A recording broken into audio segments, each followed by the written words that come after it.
Nul n'est censé ignorer la loi. C'est un adage que tout le monde connaît. Mais est-ce à dire que l'erreur sur le droit ne serait-elle pas admise? Bien sûr que l'erreur peut porter sur la nature juridique des obligations issues d'un contrat. Dans ce cas précis, deux sanctions sont possibles. La première, c'est l'annulation pure et simple du contrat. C'est une sanction logique, habituelle.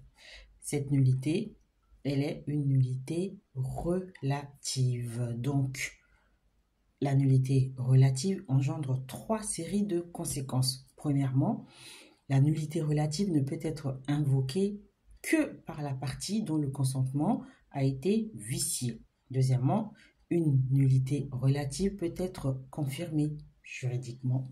Cela signifie que la personne dont le consentement a été vicié peut ultérieurement renoncer à invoquer cette nullité. Donc, elle confirme l'intégrité de son consentement. Et enfin, troisièmement, l'action en nullité relative se prescrit par 5 ans. Donc, la prescription, c'est le temps qui est imparti pour pouvoir agir en justice. Donc, ce délai court non pas à la conclusion du contrat, mais à la date à laquelle la partie a pris connaissance de son erreur.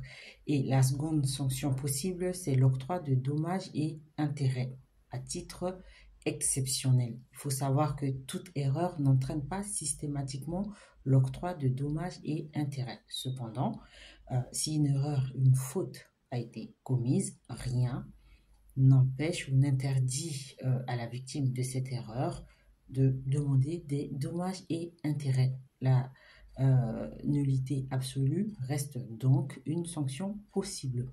Voilà pour les sanctions concernant l'erreur qui est l'un des vices pouvant affecter l'intégrité d'un consentement. Donc je vous donne rendez-vous très bientôt pour d'autres vidéos. Restez connectés. Bye bye.